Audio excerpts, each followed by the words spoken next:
Every last I need you. There you go. We're doing it. Hey. This is the 5 on 5 podcast presented by directmusicservice.com. I am Phenom. I am Nick Lopez. And I am Jupiter Williams. And coming live from Texas, it's Bird Peterson. Boom, boom, boom, Oh, yeah. Yes. A little WD-40 on him. Remember back on the in the old days, they called WD-40. That's what they called MP3s. I don't know if you guys knew that. Oh, man.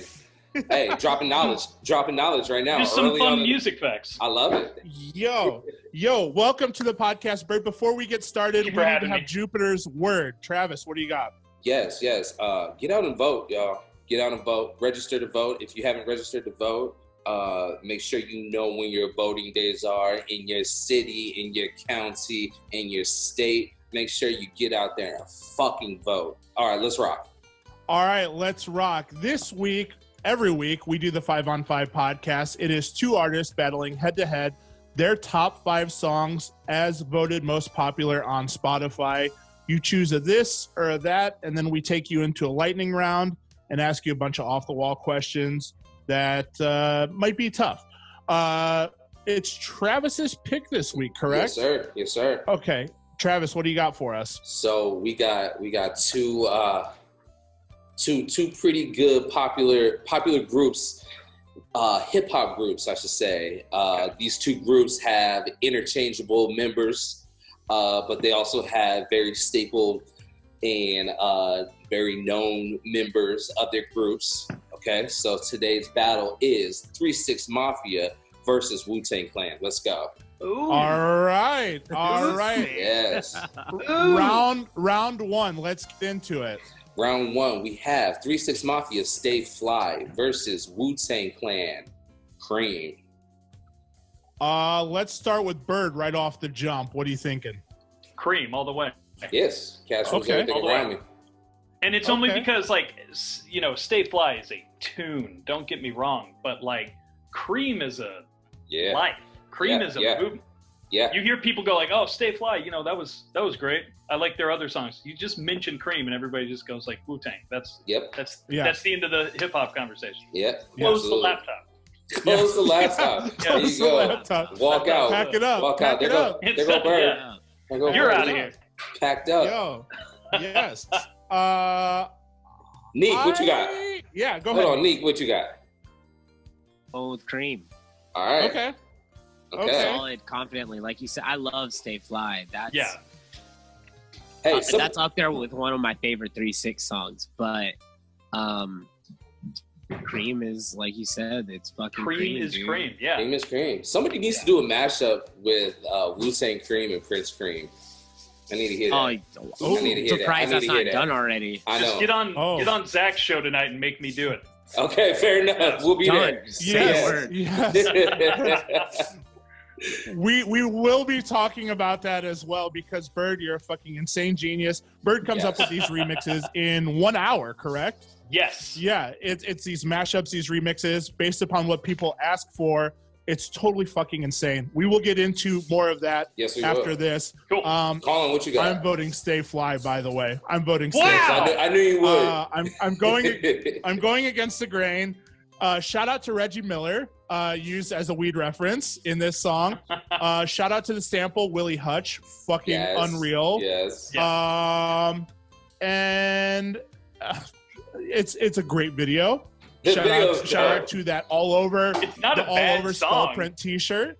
I mean, and shout out to 8Ball and MJG too. You don't have to sell us on it being a bad song. You just have to sell us. Are you buying it? Yeah. It is up there in the legendary ranks of T.I. What you know about that? Sure. I will put that up there with that. I'll agree with that. Okay. Yeah, for sure. I'm going against the grain. I'm going Stay Fly. Yeah, I would say Stay Fly is their breakout song. I mean, their crossover hit. So yeah. I'm with you. Okay. Well, okay. No, I'll give you okay. Well, okay. What would you probably say? their biggest hit. It's their biggest hit. It's their crossover hit. Like if the people who were crossing over were already listening to 3-6Mafia. Do you know what I mean? Right. Okay, fair. Right. Yeah. Fair. Like it's not like somebody heard that and went, "Whoa, rap!" But what they did here is like, "Oh, Southern rap." So Right. Yeah. Right. I'll give you that. Right. Yes. Yeah. Okay. Round we'll 2. Give that to Wu-Tang. Round 2. Round 2. We had 3-6 Mafia sipping on some syrup versus Wu-Tang Clan. Wu-Tang Clan ain't nothing to fuck with. I mean, Bird, I see your facial expression, so I'm gonna go with you last. Yeah. Colin, what you got? Good idea. Sipping on some scissor. It's close. It's close for me. But I'm gonna go with 3-6 on that. Okay. I don't have much of a rhyme or reason to it. I have nothing to sell this round. I'm all in. Neek, what you got? The B-boy in me wants to say Wu-Tang Clan ain't nothing to fuck with, but I love sipping on some scissor. That is probably my favorite 3-6 song, easily. Well, it's up there.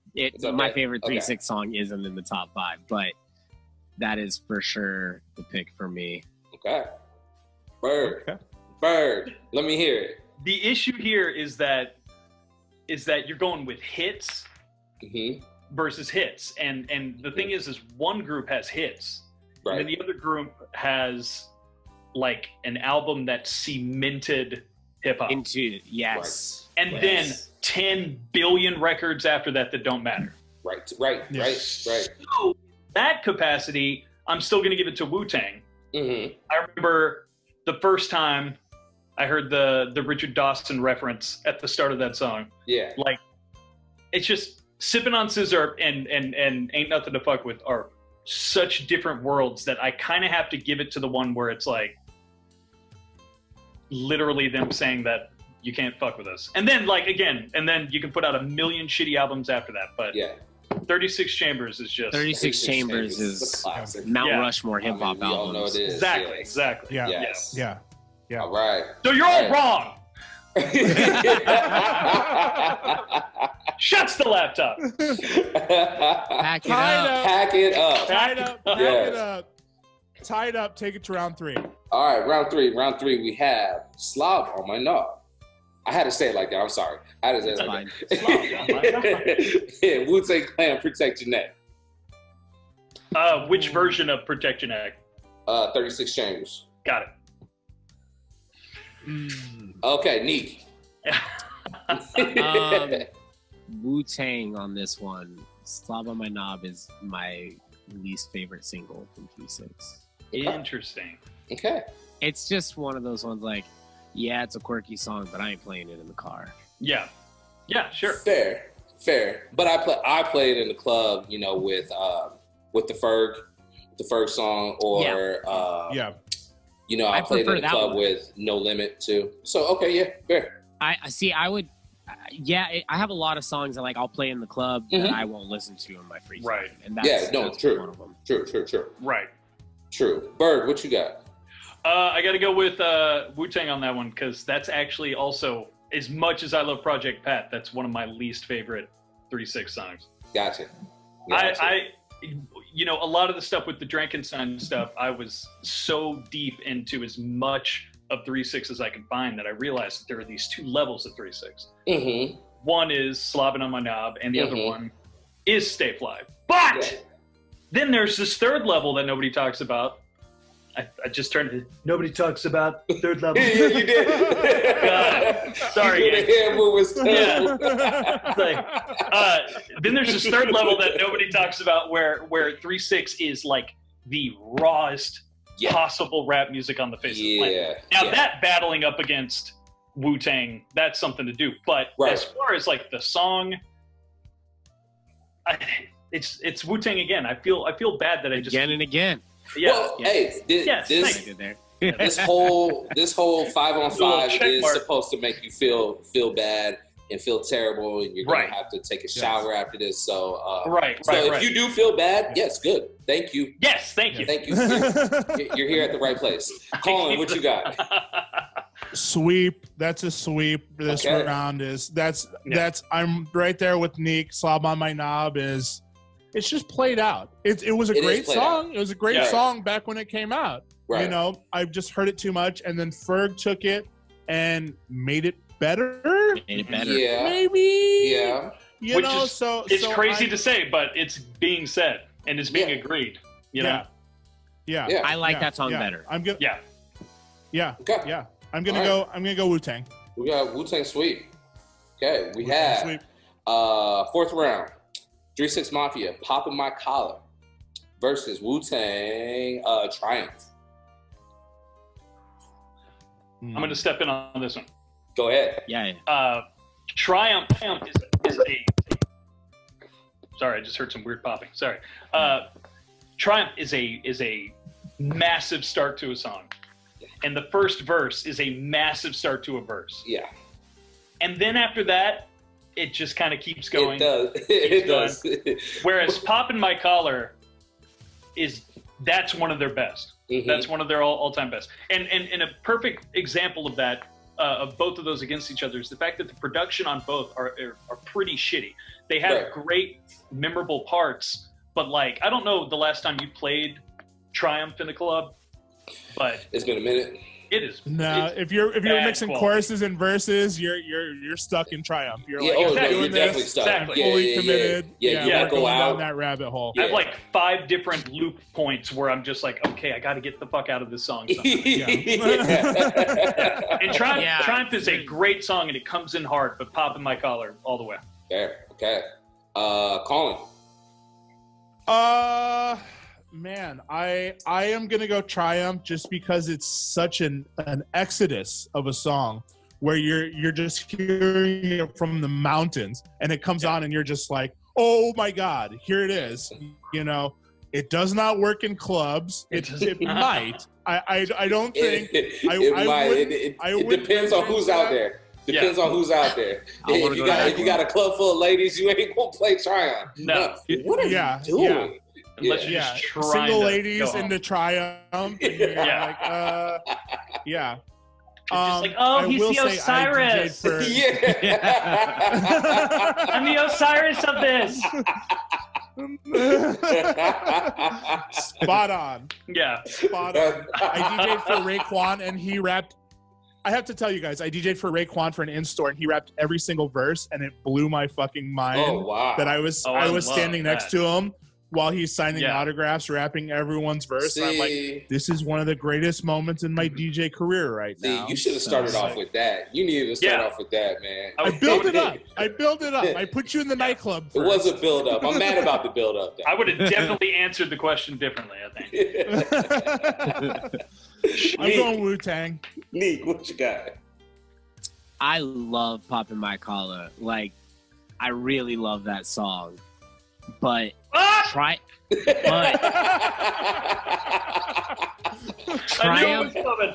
Triumph insinuates violence in me. I practice slaps in the mirror. Like, that's a thing. Yes. I practice Zeus claps in the mirror to Triumph. Yes. I try to slap the elements out of people to Triumph. Yes. Earth, wind, and fire out of people. Triumph is that. Triumph is powerful. That's grown man rap. That's Sean Price. That's real true. Yeah. Triumph every time. All right. Never in the club. Never in the club. Never in the club. Wait a minute. So, are you going with Poppin' My Collar? No, I'm going with Triumph. Oh, you're going with Triumph. Okay. I'm just not playing it in the club. I'll just do it on the way to the club. Fair.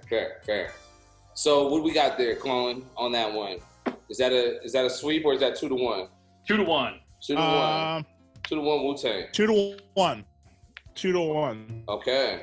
All right. Shout out, by the way, Kanye is on their Poppin' My Collar remix. Kanye is on the Poppin' My Collar remix.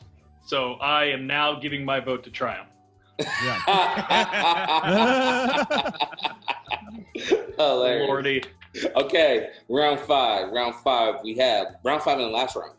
Okay. We have 3-6 Mafia, Lollipop, or Lolly, versus Wu-Tang, Bring the Ruckus. That's the easiest one so far tonight. Yeah, I agree. Sure. Yeah, it is just Wu-Tang across the board. Yes, absolutely. Wu-Tang again. Yeah. Mm-hmm. Yeah. What you got, Neek? No, I was quoting Wu-Tang. I'm in on Wu-Tang on that one. Oh, okay. I thought it was more of a question. Okay, so now No. Wu-Tang again and again. Yeah. Again and again. Let's go. All right, that's the tune. Yeah, I'm right there. I mean, the Lollipop song was just a song for the radio. Yeah, true. I get it. I would rather have seen Good Googly Moogly at number 5, but that's a whole nother story. Yeah. Well, we could get into that because I think Wu-Tang took this battle, and now we're going to talk about what was left off. Oh, yeah. I mean, for me, Good Googly Moogly. Roll with it. Yeah. And there's a lot of Wu-Tang left off. Obviously, we can. I feel like Wu-Tang nailed it. Yeah, Wu-Tang was pretty spot on. I was surprised that Gravel Pit wasn't on there. I like that song. People hate. I would Gravel say that Pit. I would say Gravel Pit is like top 10, but I wouldn't say it's top 5. Really? Yeah, Gravel Pit's a fun song, but there's better songs on that album too. There is, yeah. but I'm surprised that the people that listen on Spotify wouldn't have put that up there. Yeah, especially with the Flintstones video. Method Man. METHOD, that's a Wu-Tang song. That's a bizarre thing that one didn't make it, because that's yes, like, that's the Santana. Yeah, exactly. Yeah. So I think that one kind of surprises me. It's yours. I think I'm surprised that It's Yours isn't on there. Right. I think there's a certain thing, especially for these lists, that it seems that the people who are voting based on the knowledge that Wu-Tang is this like dirt and grime and starts at the bottom and then takes you through like the world of like crime underground and like martial arts and like just dirty raw rap.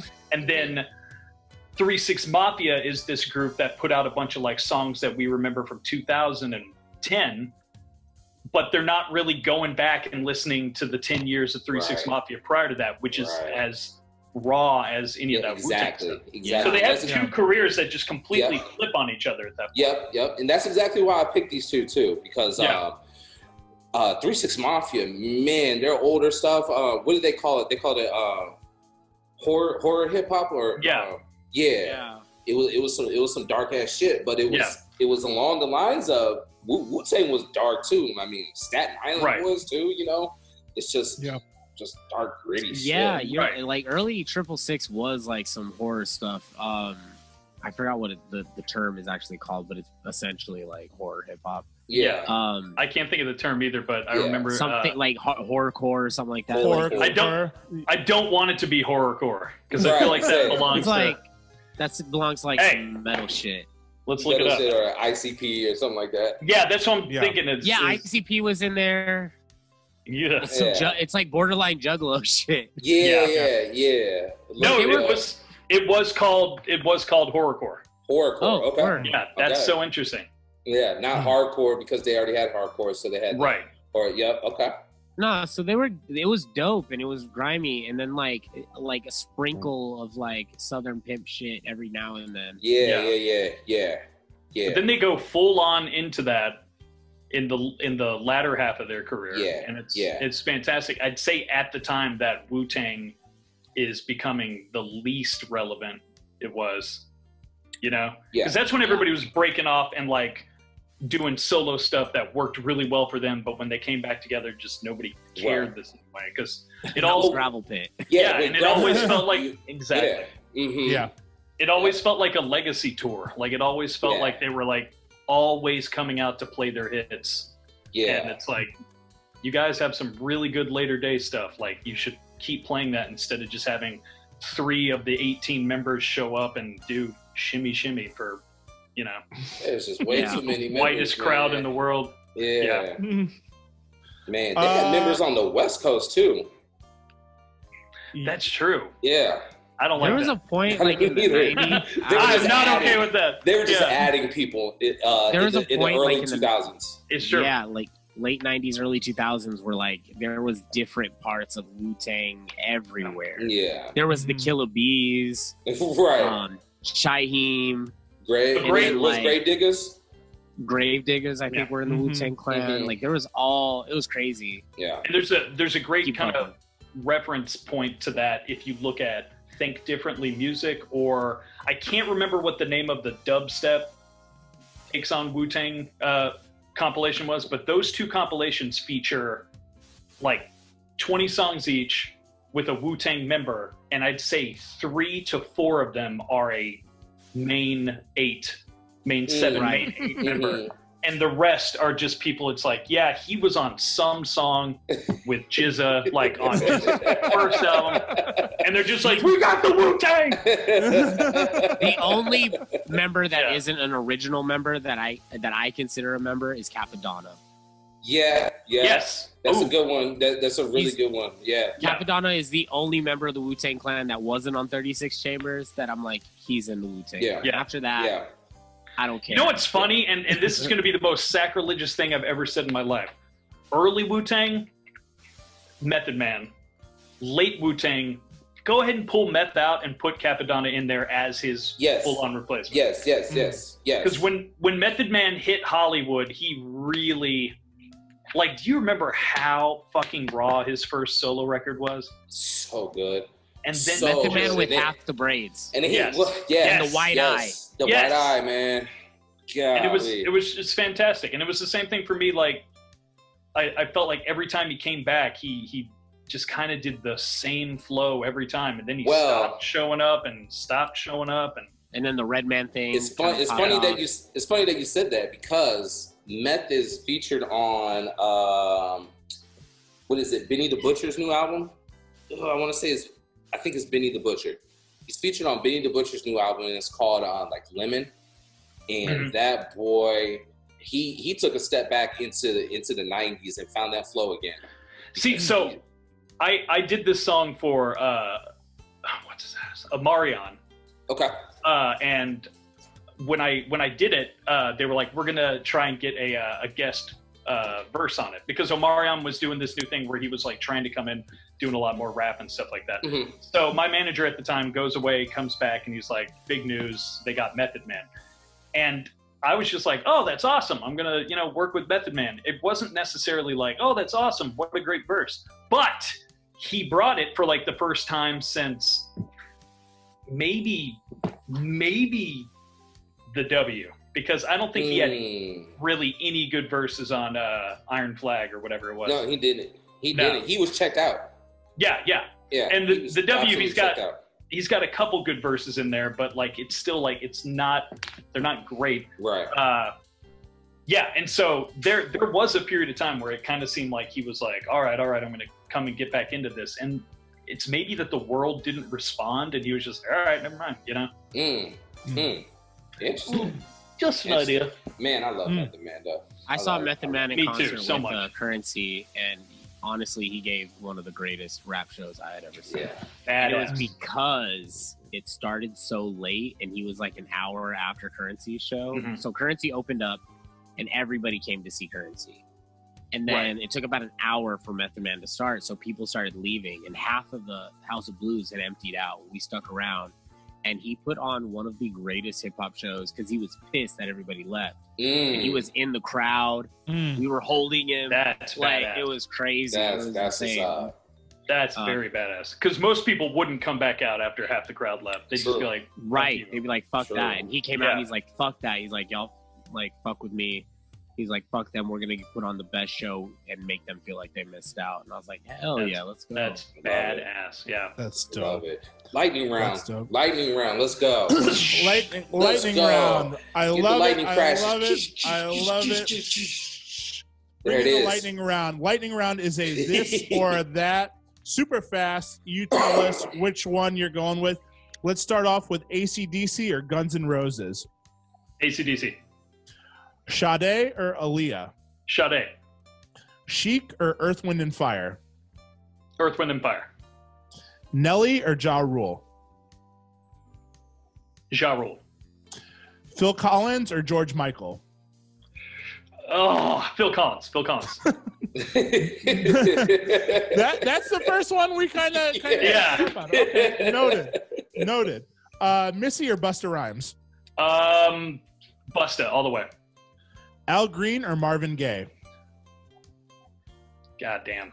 I have a specific reason that it's Marvin Gaye. So Marvin Gaye. Wait a minute. What's that reason, though? Come on. Because we're all ears. Al Green did a cover of Let's Stay Together with Chicago for one of Chicago's records after Terry Kath was dead. And it's just so fucking lame. And I love Al Green, but suffice to say, just like Kurt Cobain, just like fucking, Jimi Hendrix, just like John Coltrane, we didn't have to see any of the mistakes that could have happened in the second half of that life. And that's a fucking tragedy, but the legacy is untouched. That's all. Sorry. I like that. No, I hear you. I really do. And we will end the lightning round with this question, the age-long question that we've asked since the first episode: Outkast or Hall & Oates?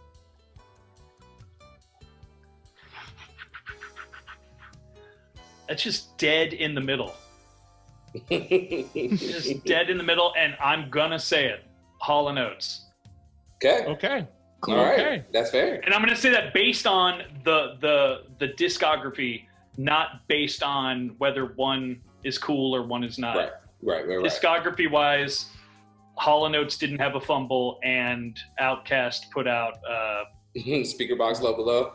No, what's the one after that everybody thought was Idlewild? Idlewild. Oh my God! You remember we just saw that at the record store too. Oh yeah. We were all like, "Oh, that's Idlewild." And they made a movie of it too. And I sat through it and watched it. And I was like, I gotta go support the boys. I got to. And I sat there and I watched that whole movie. And I was like, what the fuck am I doing? Remember afterwards, I was like, was that bad?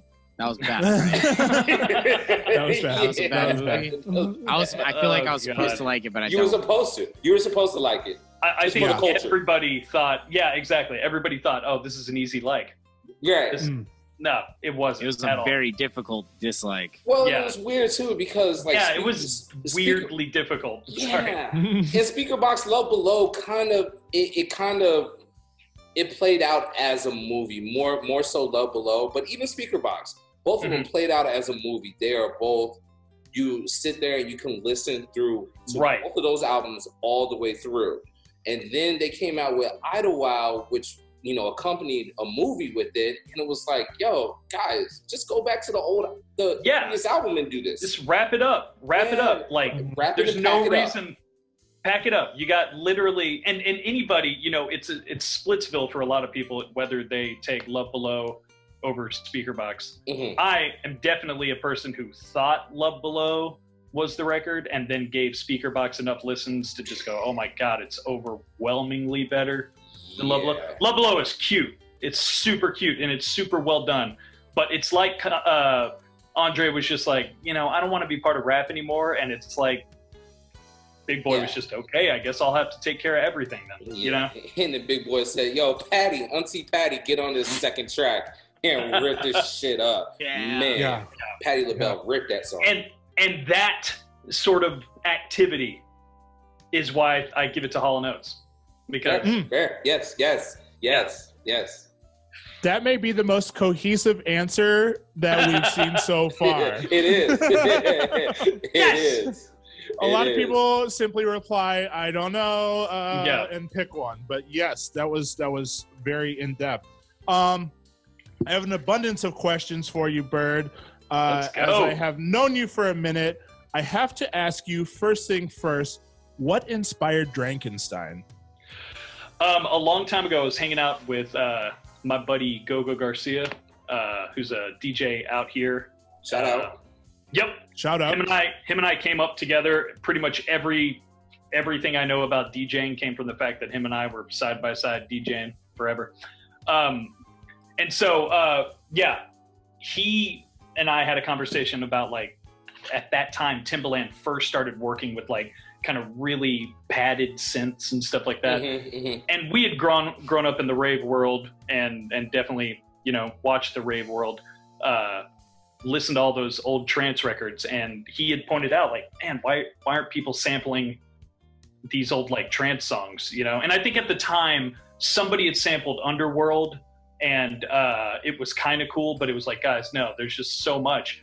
And I was like, fuck it, let's try it. So I did one and gave it to Diplo for the Free Gucci soundtrack, or Free Gucci mix, and he was like, you know, oh, that's badass. And I was like, okay, well, I got him liking it. I wonder if I did a whole album of these, if they would let me like present it through Mad Decent. And sure enough, they did. And then it just turned out that it's a great sound, and I kept going and going.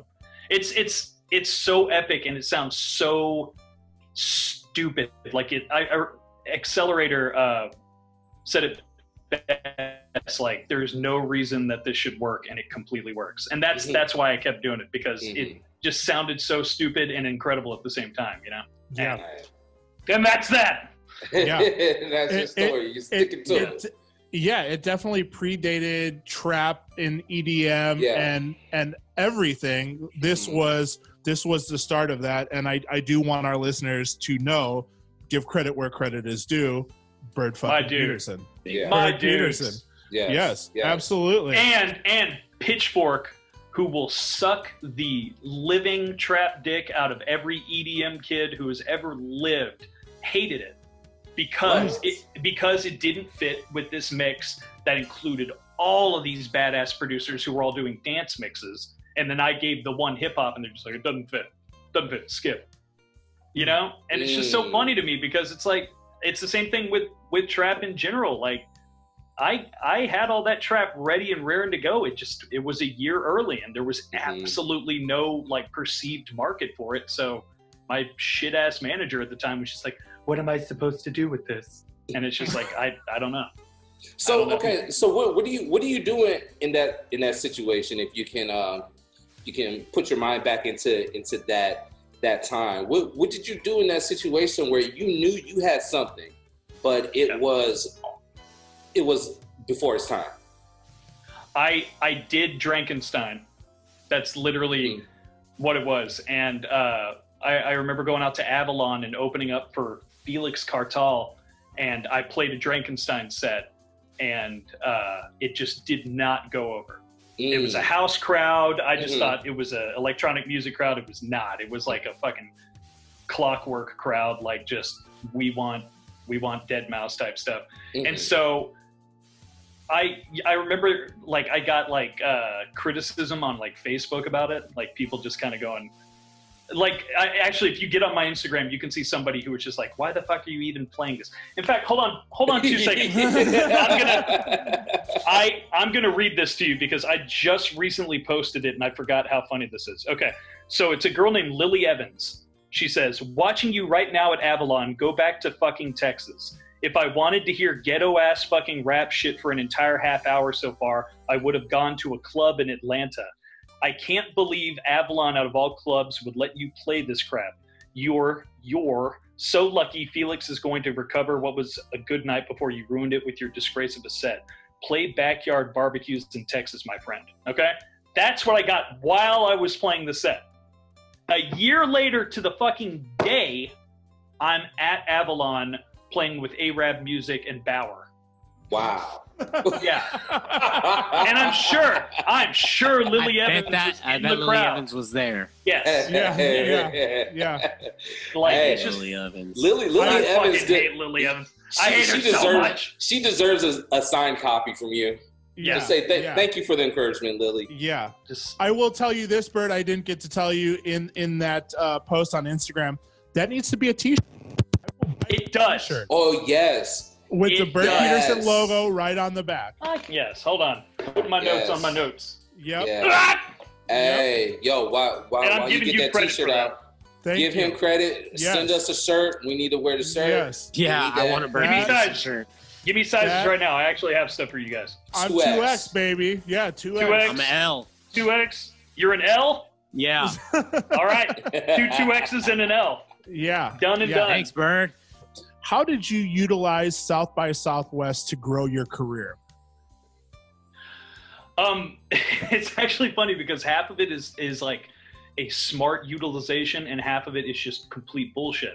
The half that's smart is it's like, cool, all these DJs are coming to my area, so let's set up parties. Let's be on the forefront of that, because you know we had all these amazing Like AM Only would throw something big, Fader Fort would throw something big, Fool's Gold would have their big party, like Frankie Chan would throw a rave in an empty mall somewhere. Like there was all this great stuff happening, but what people didn't realize is so much of South by Southwest is just popping from one event to another event to another event. And when you do something like Fader Fort, you just get stuck in there and you have to stay there until whoever you want to see. So I was just like, sweet, we have all these incredible DJs who literally are just popping here and doing absolutely nothing. And Mike had been doing this party for a minute called the Do It To It. So we turned that from a like 2 or 3, 4 or 5, 6 DJ party to like, cool, let's do this over the weekend at the W Hotel and just seriously have like 40 people there. That is the utilization that works, because when you invite someone to be on a party, you get invited to their party, you know? And when you have management, that management's rubbing shoulders with other stuff. I got to do some amazing things at South by Southwest. I got to open for Lil Wayne. I got to, I got to open for Lil Wayne. I'll just put that one out. You know? Pack that up. Pack that up. Close the laptop, pack it up. Exactly. Close the laptop. And then the other half of it is just the bullshit of just being like, yeah, I'm from Austin. So people be like, oh man, where's the party spot? And I would just say whatever the fuck was the party happening. And all of a sudden, because I'm a local, I'm cool. I am not cool. And I got some free cred just for knowing where Austin was on a map. And I'm so serious. Yes, I love it. I love that. Yeah. And shout out to Mike 2600 too. We've had him on the show. Shout out. Sensational human being. Oh, word. Oh, he was the headliner. Mike is your favorite DJ's favorite DJ. Yes. He is. Yeah. Yes, he is. Mike is the MF Doom to your favorite rapper of DJs to your favorite DJs, because that's a good way to put it. You don't understand where his head is half the time, and he's never heard a bad set by Mike, and I've known him for 15 years or something. Probably not that long. Probably that long. Mike is a DJ's DJ. Yes. Shout out to you, Mike. Shout out, Mike. I want to ask this question along these lines. Bird, what makes a successful DJ? That's a good question, actually. So I'll tell you by my own experience, what makes a successful DJ is to do are you talking like fiscally successful or like successful in the art of DJing? The art of DJing, yeah. The art of DJing? Okay, fiscally successful, you do the opposite of everything I did. And you fucking play what the crowd wants to hear, and you do what the crowd wants you to do, and you dance, and you wave your hands around. You do what I discovered was important in the back half of my career when it was completely unnecessary. To be a successful DJ in terms of the art, it's really about finding where you feel creative again. And I lost that creativity completely, and then got it almost completely back in COVID. And it sucks that it took something like that for something like this to happen. But I was talking to Mike about this, Mike 2600 about this probably yesterday. The creativity that's coming out right now, watching DJ Craze every week do a set of what he wants to spin instead of a set of what he knows is tried and tested and true. We're having a renaissance of DJs falling back in love with DJing again. And if you go over to like the Insomniac channel and just watch these guys who all they had was the fact that they could play 10 songs back to back on the loudest, biggest stage possible WMC. Now they have to do something different. It doesn't work. They don't have it. And then you go over, you see people like here's a perfect example. Small Town Pete from Small Town DJs. First off, Small Town DJs are incredible. Yes, they are. Yeah. They're incredible businessmen. They've done so much for the scene. They're incredible producers. Small Town Pete has a show called Small Talk, and it is a perfect example of how to be a successful DJ. You don't want to do a set right now? Why not use your extensive knowledge of everything and your extensive knowledge of the scene and all these great stories to talk to all these other DJs and let that, just like this podcast, just let it be something. Because this is what we're doing right now. This is good DJing. Talking about music instead of just, you know, for the last like 5 years, it was every Thursday, I hop on the Billboard Hot 100, the Billboard rap list, and I get the top 20 songs if I don't already have them. And then I go out and I play them. And then maybe a month later, I think about it and I'm like, oh, this one's a laster, this one's not, da-da-da. That's not having to happen right now. And it's incredible. Everybody's doing the best sets they've ever done. So the rebirth of the art is happening, and it sucks that it was at the cost of life, and it was at the cost of employment, and it was at the cost of the scene surviving and venues surviving. But God, if we get that under control and we're back into it, what everybody just did, bringing that back to the table.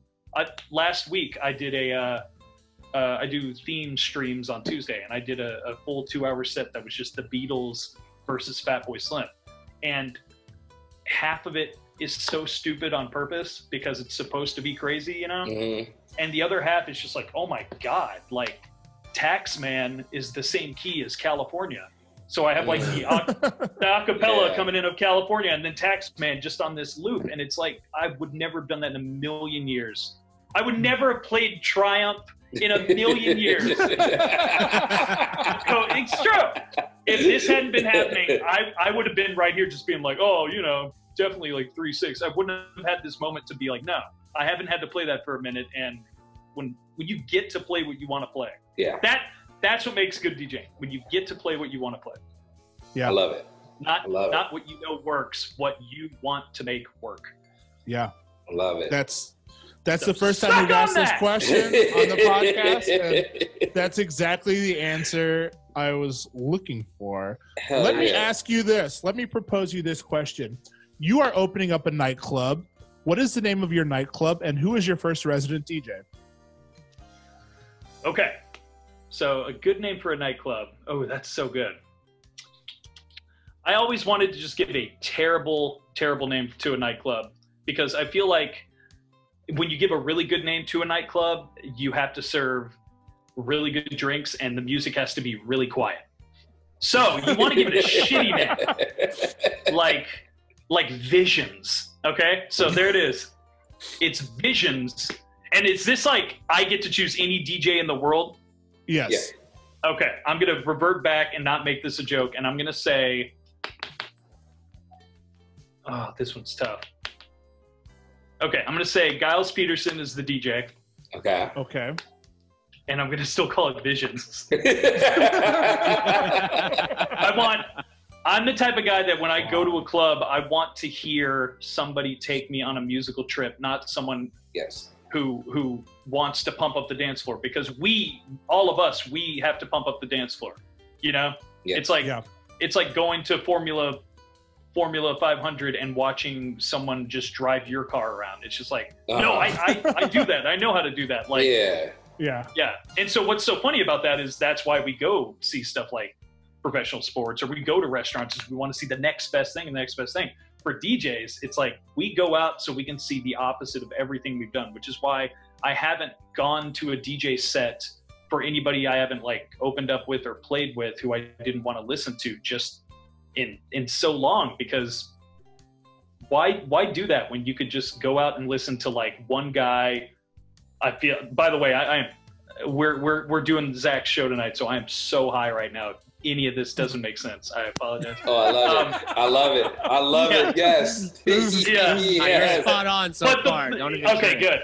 The point is we are all like wanting so bad to just go listen to something that attracts us and entertains us, and that's where having the DJ that you want to listen to versus the DJ you want to watch or dance to, I think the money. Yeah. No, that is, you want to see the cool shit, not the bullshit. Yeah. Exactly. You want the visions, baby. You want the visions. Yes. Hey, Bird, so check it. I have one of my favorite concerts that I've been to. Two guys from Austin, Texas, by the names of Ghostland Observatory. Okay. Love those fools, man. It was one of the best concerts. It was high on shrooms, was out of this world, on a different dimension for me. What was your favorite concert that you've ever been to? First, let me throw on that I got to play with them a couple of times, and those guys can put on a show like nothing you've ever seen. Yes. And that's their longevity is 100% thanks to the fact that they are that good. Yeah, they are so good. Yeah. I got a couple. Can I give a couple? Let's do it. Okay, so right after I got married, the next weekend we went on like a quick little honeymoon to Seattle, and I got to see Propagandhi play. And Propagandhi's one of those bands that every skate punk on the face of the planet remembers, but probably didn't follow with. But that's one, because their catalog has gotten so incredible. And I'm going to say their name again so people look it up. Propagandhi. And it's thrash metal, but it's like really great. I got to see Broken Social Scene at the Proletariat in Houston play for about 50 people. And then the next time they came, they played Stubbs, so it was 1,000 people, you know? Mm-hmm. I got to one South by Southwest. I saw the L. Michaels Affair, which is members of like the Dapkins and stuff, play all of 36 Chambers with the Wu-Tang rapping over it.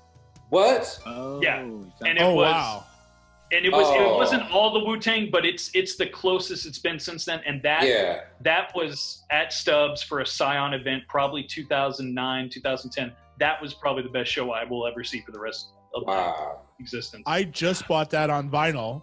Fat Beats put that out on yellow vinyl like last month, and I just grabbed that. That's awesome. That's super dope. And nobody at that point, like nobody had really heard of the L. Michaels Affair, because like the comeback of like I'm forgetting everybody's name, but the comeback of like Sharon Jones and the stuff that was coming out, Charles Bradley, stuff like that, had just kind of restarted, and they didn't realize that everybody was session members from that same thing. So when they came out and started playing, and you know the whole thing about that album is it sounds like it's produced incredibly because it sounds like shit. Because the samples are glitchy, the drums are crunchy, like that's what you love about it. That's how they played it. If the bass is out of tune on one of the songs, he untuned the bass. Like it was like nothing I had ever experienced. And we've all seen our handfuls of DJs or rappers playing with live bands, and it's like it always sucks. That was the one time it didn't suck, unless you're counting the Roots or like the very first Black Eyed Peas tour. Right. Yeah. Strangely enough, I caught Yo Gotti with a live band, and it was unbelievable. Wow. That's hysterical. Wow. I'm so happy to hear that.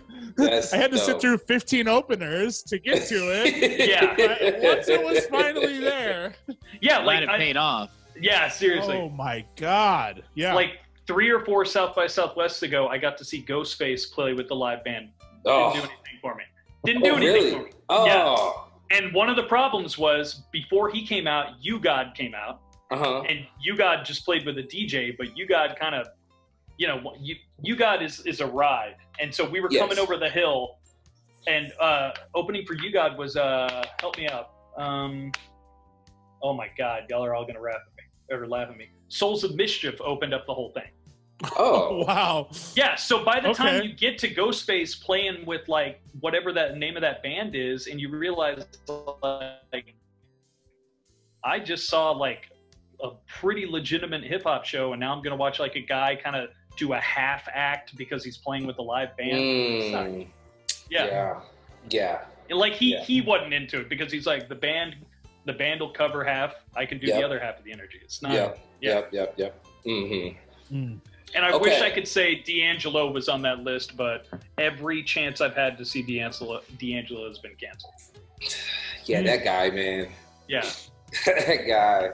Love him. Damn. Love him. he got that Lauryn Hill-itis with him. He does. You know. You know what the funniest part is when he canceled the last time, that's who replaced him. No way. Oh, wait a minute. wow. What, was she like 4 hours late though? I think they made it seem like she was. or they made it seem like she wasn't by just like by like messing with the time and stuff. We got Lauryn Hill in the building. Yeah, exactly. That's literally it. Yeah. The plane hasn't left yet. Oh my god. It was 2 hours late in Vegas. That's insanity. That's insanity. Oh man, that's Lauren. That is Lauren. Oh my god. Hey, so Bert, Travis. check it. If you had a movie made about you, who's playing you?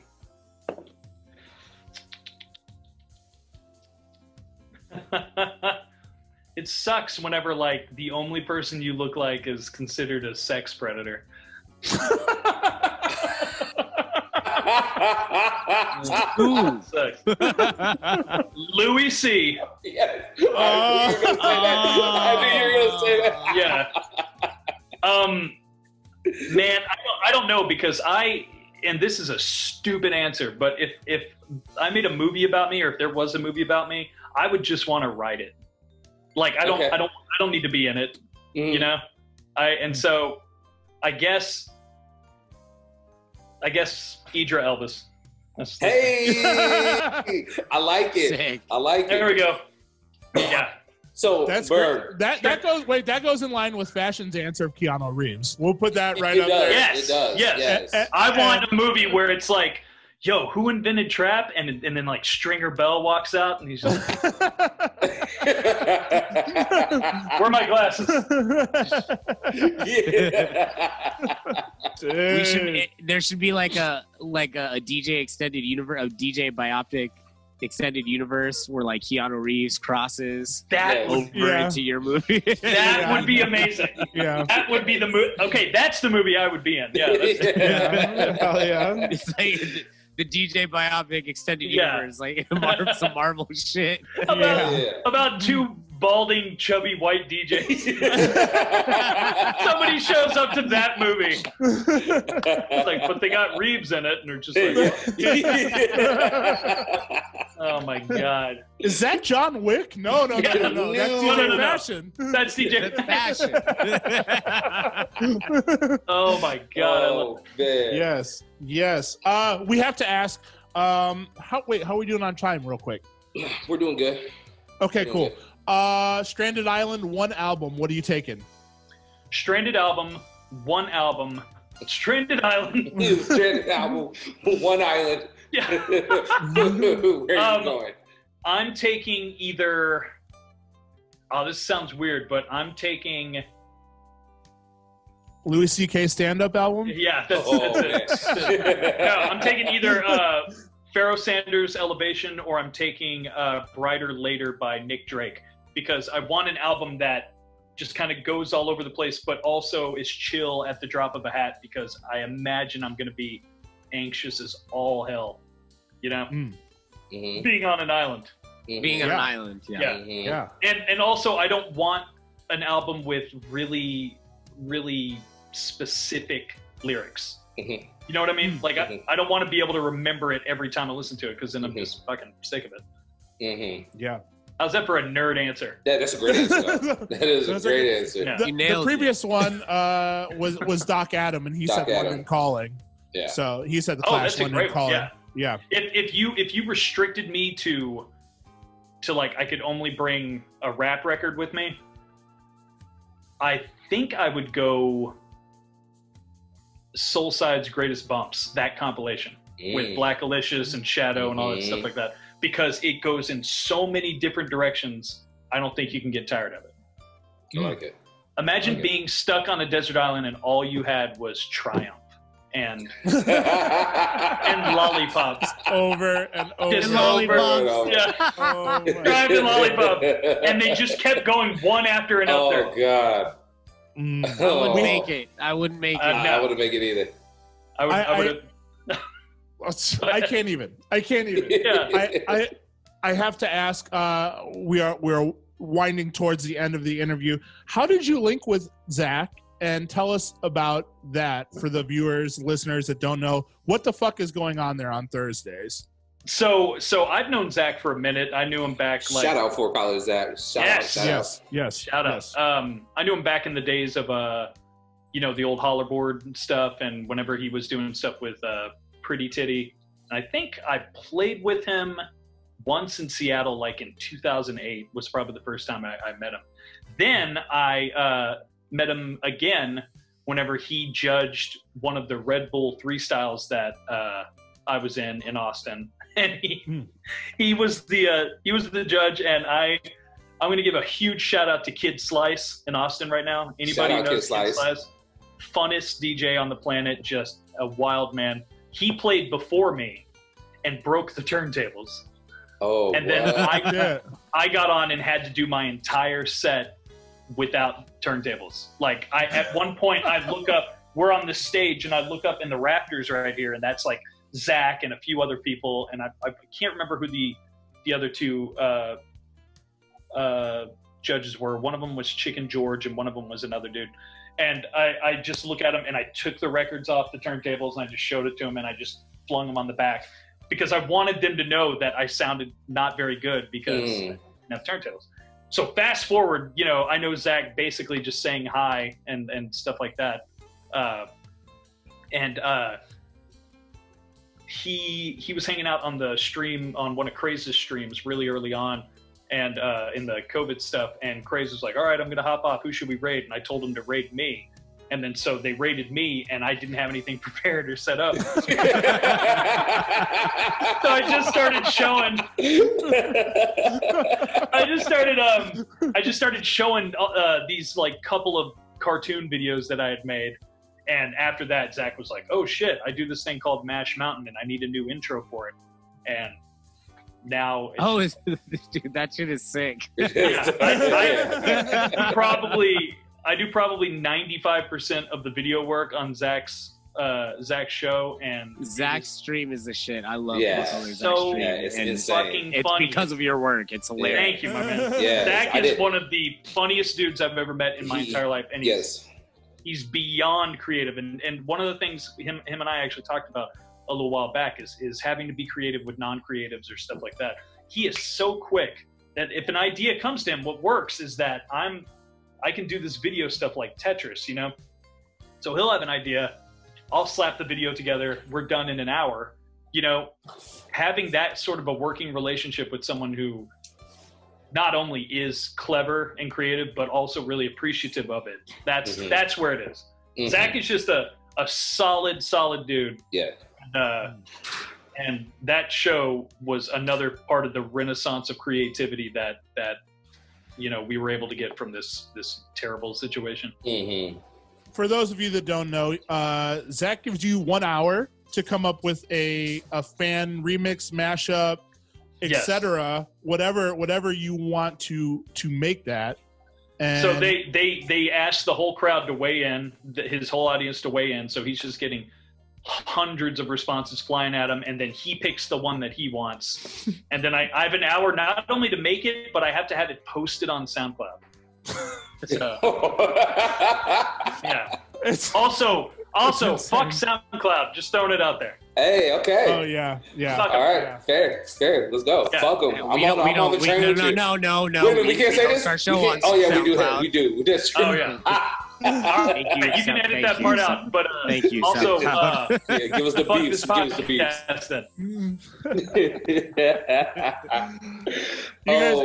is a guest. Bird is a guest. Yes, Bird is just a guest, y'all. Edit it up. I'm giving you permission. No, we're good. They don't pay us. We pay them. Okay, good. I was gonna say I'm giving you permission right now to edit it out. I still need to hear that cream on cream. Pause. Yeah, the cream on cream pause. I need to hear that cream on cream though. You know where to go. We'll make it happen. We'll be there tonight. Yeah. We will. Yeah.